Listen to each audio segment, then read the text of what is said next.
सोलंकी जी, जनाब तारिक कर्रा जी, रमन बल्ला जी, जनाब मियाँ अल्ताफ, राजेश ठाकुर जी, दिव्या मदेरना जी,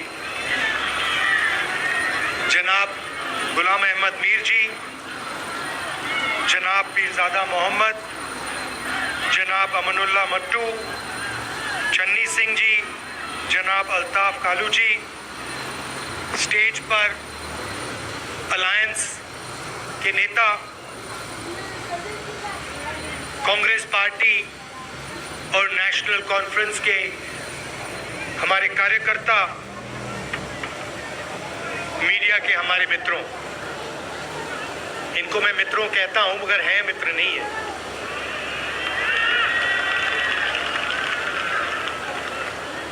आप सबका यहाँ बहुत बहुत स्वागत। जैसे मीर साहब ने कहा,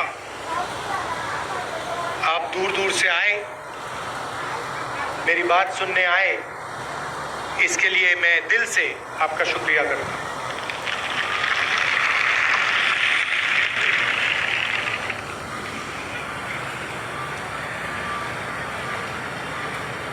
आज़ादी के बाद हिंदुस्तान में यूनियन टेरिटरी से स्टेट बनाए गए। उदाहरण है अरुणाचल प्रदेश, काफी यूनियन टेरिटरीज को स्टेट बनाया गया, स्टेट्स को बांटा गया। झारखंड नया बना, पहले बिहार हुआ करता था, बिहार में से झारखंड बना, मध्य प्रदेश में से छत्तीसगढ़ बना, उत्तर प्रदेश में से उत्तराखंड, आंध्र प्रदेश में से तेलंगाना। मगर पहली बार हिंदुस्तान की हिस्ट्री में आजादी के बाद एक स्टेट को यूनियन टेरिटरी बनाया गया है।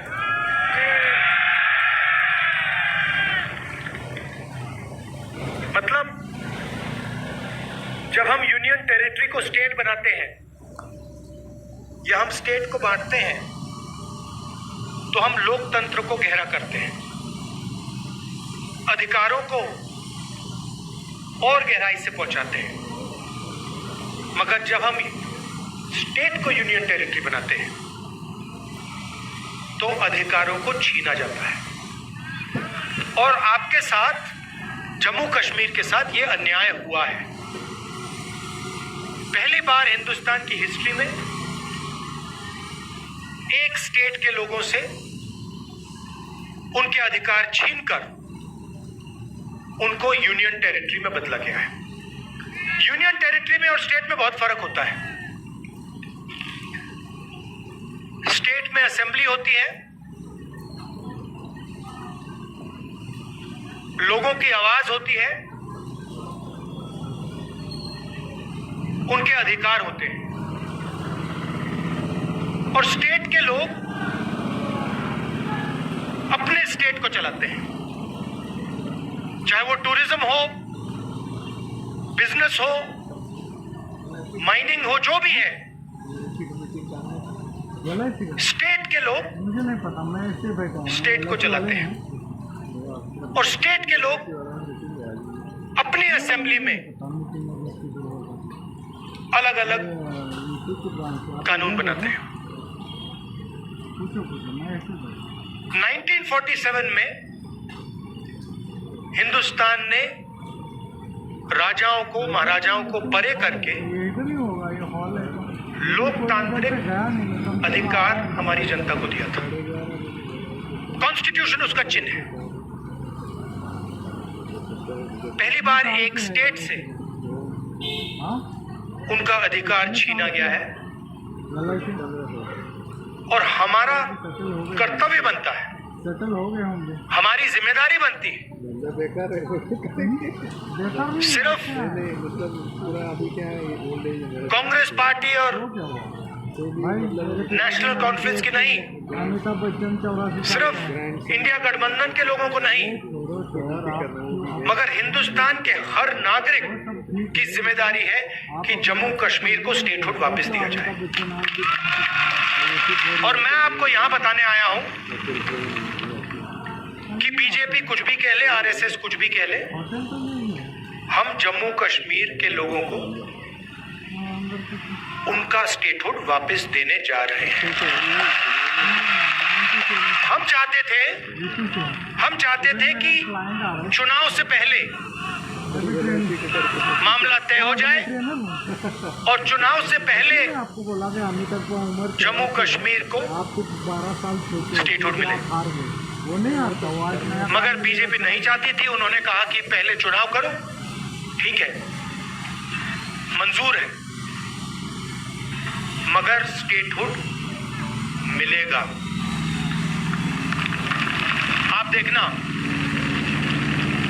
मैं आपको गारंटी करके कह रहा हूं, या ये स्टेटहुड देंगे, नहीं तो फिर अगली सरकार जो दिल्ली में आएगी, इंडिया गठबंधन की सरकार आएगी, उनका पहला काम होगा आपको स्टेटहुड देने का। और हम तब तक नहीं रुकने वाले, हम इन पर दबाव डालेंगे पार्लियामेंट में, यहां पर, कि ये जो आपको स्टेटहुड से यूनियन टेरिटरी बनाया गया है, जो पहली बार हुआ है, इसको रिवर्स करना है और आपको स्टेटहुड देना है। यहां पे कहा जाता है कि एलजी जम्मू एंड कश्मीर को चलाता है, बट सचमुच में वो एलजी शब्द गलत है। जैसे पहले राजा महाराजा होते थे, वैसे ही ये 21वीं सदी के राजा हैं। जो ये करना चाहते हैं करते हैं, जो भी करना चाहते हैं करते हैं। और सच्चाई है कि जम्मू कश्मीर के लोगों को ना रोजगार मिलता है, ना फायदा होता है, और यहां आपके जो राजा बैठे हुए हैं वो पूरा का पूरा फायदा बाहर के लोगों को दिलवा रहे हैं। चाहे वो आपके स्मॉल और मीडियम बिजनेसेस हो, बिजली का पैसा आपसे ले लेते हैं, बिजली का बिल बढ़ा देते हैं, इलेक्ट्रॉनिक मीटर लगा देते हैं, उसके बारे में कुछ नहीं करेंगे, मगर आपका अधिकार ले लेंगे। आपके जो यहां के बिजनेस हैं उनको दबा देंगे, कॉन्ट्रैक्ट्स बाहर के लोगों को दे देंगे, और पूरा का पूरा फायदा या बीजेपी आरएसएस के कनेक्टेड लोगों को, बाहर के लोगों को मिलता है। और ये लड़ाई सिर्फ जम्मू कश्मीर में नहीं है, ये पूरे देश में लड़ाई चल रही है। पूरे देश में बीजेपी और आरएसएस लोकतंत्र पर आक्रमण कर रहा है। आप पर तो डायरेक्ट करा, सीधा आपको कहा कि भैया स्टेटहुड हम आपसे छीन रहे हैं, हम आपको यूनियन टेरिटरी बना रहे हैं। मगर ये पूरे देश में हो रहा है। मणिपुर में देखिए, हिंदुस्तान के सारे इंस्टीट्यूशन देखिए, इलेक्शन कमीशन देखिए, ब्यूरोक्रेसी देखिए, मीडिया देखिए, सारी की सारी संस्थाओं पर ये कब्जा कर रहे हैं और पूरा का पूरा फायदा 2-3 उद्योगपतियों को देते हैं। ये देखिए, आप नाम जानते हैं, क्या नाम है उनके? अच्छा, नई चीज बोली है। मैं पार्लियामेंट में भाषण कर रहा था,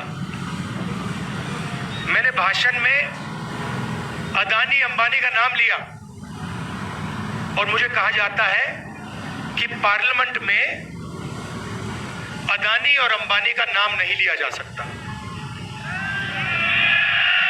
कमाल की बात है। एयरपोर्ट पे लगाया जा सकता है, सड़कों पे लगाया जा सकता है, पोर्ट्स पे लगाया जा सकता है, हर धंधे में उनका नाम दिखाई देता है, चाहे वो सेब का धंधा हो, सब जगह उनका नाम दिखता है, मगर पार्लियामेंट में उनका नाम विपक्ष नहीं ले सकते।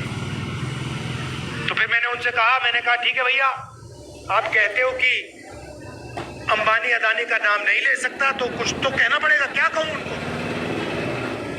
तो फिर मैंने स्पीकर सर से कहा कि देखिए, अगर आप चाहते हैं कि मैं अदानी अंबानी का नाम ना लूं, तो फिर मैं उनको A1 A2 कह देता हूं। कहना तो पड़ेगा, क्योंकि ये सच्चाई है। सारी की सारी चीजें, सारे के सारे बिजनेस इन 3-4 लोगों को मिलते हैं।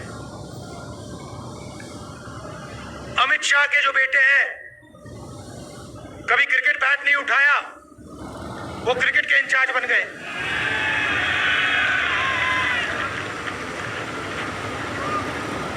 तो 6-7 लोग देश को चला रहे हैं और सोचते हैं कि हिंदुस्तान की जनता, जम्मू कश्मीर की जनता, बाकी स्टेट्स की जनता चुप रहेगी।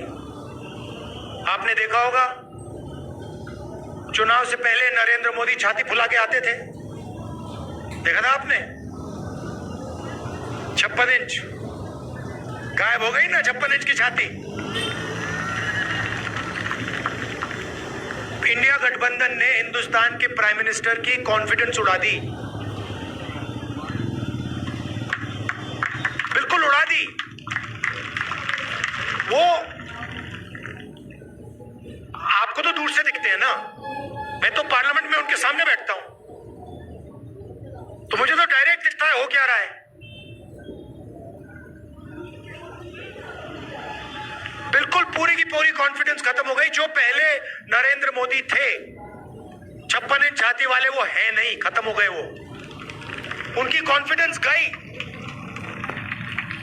आज मैं आपको बताता हूं, जो ऑपोजिशन चाहता है वो इनकी सरकार करती है। दम नहीं रहा इनमें। लैटरल एंट्री की बात की इन्होंने, कहते हैं कि भैया सरकार में हम साइड से लोगों को लाएंगे। हमने कहा कैसे लाओगे? अमीर लोगों को कैसे लाओगे? गरीबों को आप आने नहीं देते हो, कमजोर लोगों को आप आने नहीं देते हो, ऊपर से आप लैटरल एंट्री करोगे। हम देखें कैसे करोगे। 3 दिन में कहते हैं ठीक है भैया, नहीं करेंगे। तो आजकल सरकार ऑपोजिशन चला रही है, सच्चाई है। जो भी हम चाहते हैं हम करवा देंगे, और हम स्टेटहुड चाहते हैं, जम्मू कश्मीर का स्टेटहुड हम करा देंगे। लड़ाई विचारधारा की है, एक तरफ नफरत, हिंसा, दूसरी तरफ मोहब्बत, भाईचारा। पूरे देश में ये लोगों को बांटते हैं। एक धर्म को दूसरे धर्म से लड़ाएंगे, हिंदू को मुस्लिम से, मुस्लिम को सिख से, सिख को क्रिश्चियन से। फिर हरियाणा में जाट, नॉन जाट, मणिपुर में किसी और को लड़ा देंगे, उत्तर प्रदेश में किसी और को लड़ा देंगे। जहां भी ये जाते हैं, या एक जात को दूसरी जात से लड़ाएंगे, एक धर्म को दूसरी धर्म से लड़ाएंगे, एक भाषा को दूसरी भाषा से लड़ा देंगे। तमिलनाडु में जाके कहते हैं भैया आप तमिल नहीं बोल सकते, आप हिंदी बोलोगे। तो जहां भी जाते हैं नफरत फैलाते हैं, और लक्ष्य है कि 2-3 लोगों को पूरा का पूरा हिंदुस्तान का धन पकड़ा दिया जाए। जनता को लड़ाओ, नफरत फैलाओ, और A1 और A2 को हिंदुस्तान के सारे बिजनेस पकड़ा दो। नोटबंदी उनके लिए की, गलत GST उनके लिए लागू की, और हमने क्या किया? नफरत के बाजार में मोहब्बत की दुकान खोली। 4000 किलोमीटर कांग्रेस पार्टी के कार्यकर्ता फारूक अब्दुल्ला जी आए, इंडिया गठबंधन के लोग आए, 4000 किलोमीटर हम चले। क्यों? नफरत को मिटाने के लिए। हिंसा को मिटा लेंगे। और मैंने पार्लियामेंट में कहा, डरने की कोई जरूरत नहीं है, कोई जरूरत नहीं है। ये खोखले हैं, इनमें कोई दम नहीं है, डरपोक ही है। 4000 किलोमीटर चले, जहां भी ये नफरत फैलाते हैं, हम वहां जाके मोहब्बत की दुकान खोलते हैं। और यही काम हम जम्मू कश्मीर में करेंगे। जम्मू कश्मीर को भाईचारे की जरूरत है, प्रगति की जरूरत है। और आपसे ये जो स्टेटहुड छीना गया है, ये पहला कदम है। सारे के सारे छोटे बिजनेसेस खत्म कर दिए, जम्मू कश्मीर में किए, बाकी हिंदुस्तान में किए। बैंक के दरवाजे उनके लिए बंद हैं। आप सोचिए, 22-25 अरबपति हैं।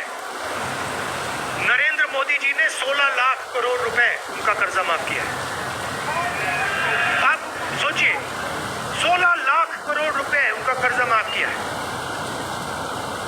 और जो छोटा बिजनेस चलाते हैं, खेती करते हैं, मजदूरी करते हैं, जो स्टूडेंट्स हैं, उनका 1 रुपया कर्जा माफ नहीं होता है। तो ये नफरत फैलाते हैं, हिंसा फैलाते हैं, अन्याय भी फैलाते हैं। और इससे ना देश का फायदा होगा, ना जम्मू कश्मीर का फायदा होगा।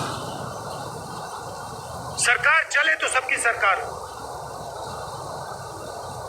उसमें कमजोर लोगों की शेयर हो, छोटे बिजनेसेस की रक्षा हो, जो खेती करते हैं, हॉर्टिकल्चर का काम करते हैं, टूरिज्म का काम करते हैं, उनकी रक्षा हो, उनको भी फायदा मिले। ऐसी सरकार हम यहां चलाना चाहते हैं। और मैं आपसे कह रहा हूं, मैं जानता हूं कि जम्मू कश्मीर ने मन बना लिया है। मैं यहां कैंपेनिंग करने आया हूं, मगर सच्चाई है कि इंडिया गठबंधन ये चुनाव जीतने जा रहा है, और वो दिख रहा है, क्योंकि इंडिया गठबंधन न्याय के लिए लड़ रहा है। और जैसे फरूक साहब ने कहा, बहुत सारे लोग बीच में डिवीजन करने, कंफ्यूजन फैलाने घुसे हुए हैं। आप याद रखिए, एक तरफ बीजेपी और आरएसएस है, दूसरी तरफ इंडिया गठबंधन, कांग्रेस पार्टी और नेशनल कॉन्फ्रेंस है। सीधी सी बात है, लड़ाई इन दोनों के बीच में है। डिवीजन नहीं होना चाहिए, मिलकर इनको हराना है। जहां भी नेशनल कॉन्फ्रेंस के कार्यकर्ता हैं, आपको कांग्रेस पार्टी के कैंडिडेट्स का पूरा समर्थन करना है। और जहां भी नेशनल कॉन्फ्रेंस के कैंडिडेट्स हैं, वहां कांग्रेस पार्टी के कार्यकर्ताओं को पूरा दम लगा के समर्थन करना है। स्टेटहुड का मामला है, जम्मू कश्मीर के लोगों के अधिकार का, सेल्फ रिस्पेक्ट का मामला है। इसमें कोई डिवीजन नहीं होना चाहिए। आप जानते हो मेरा आपसे क्या रिश्ता है, और ये मैंने एक दिन में आपको नहीं दिखाया है। आप जानते हो कि आपका हमारा खून का रिश्ता है।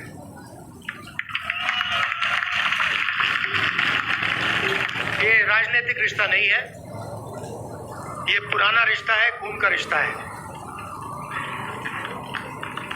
चाहे राजीव जी हो, इंदिरा जी हो, जवाहरलाल नेहरू जी हो, ये बहुत पुराना रिश्ता है। और जो भी आप मुझसे चाहें, जो भी आप मुझसे चाहें, मेरे दरवाजे आपके लिए खुले हैं। मैं पार्लियामेंट में आपकी सेवा करना चाहता हूं। आपके मुद्दे हैं, आपका दर्द है, आपका दुख है,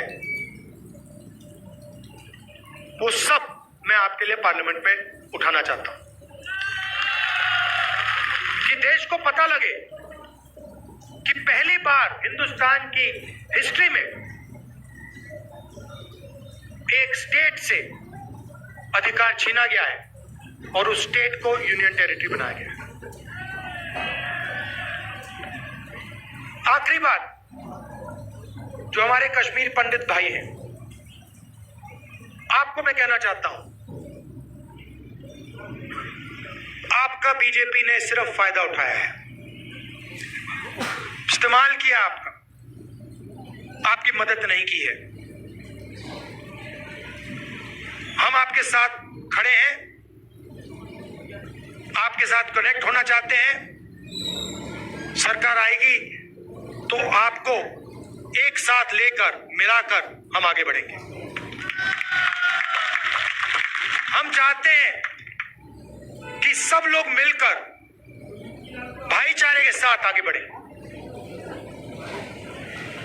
मोहब्बत की दुकान जम्मू कश्मीर में खुले। आप सबका बहुत बहुत धन्यवाद। और मैंने पहले भी शिकायत की थी, अभी मैं शिकायत करना चाहता हूं मीर साहब से कि आप मुझे यहां बुला लेते हो, चुनाव में बुला लेते हो, इतनी सुंदर जगह बुलाते हो, फिर कहते हो आपको 1 घंटे में जाना है।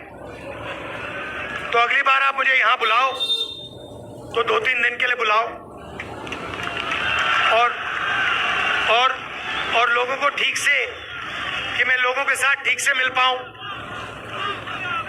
क्योंकि ये जो 45 मिनट 1 घंटे का काम होता है इसमें मजा नहीं आता मुझे। और फिर मुझे लगता है कि भाई ऐसी सुंदर जगह आया हूं। अभी फारूक साहब से मैं कह रहा था कि जम्मू कश्मीर में जहां भी जाओ सुंदर जगह, एक से बढ़कर एक सुंदर जगह आपको दिखती है। तो अगली बार मीर साहब 2-3 दिन के लिए बुलाइए मुझे और जनता के साथ, मतलब हाँ, उस पहाड़ पे ले चलिए मुझे। क्या कहते हैं? ब्रायरीगिरी। जो अगली बार राहुल जी आएंगे, इनको ब्रायरीगिरी पर ले जाएंगे, वहां पर जहां देसा कपड़ा रोड बना है। बहुत बहुत धन्यवाद। जय हिंद।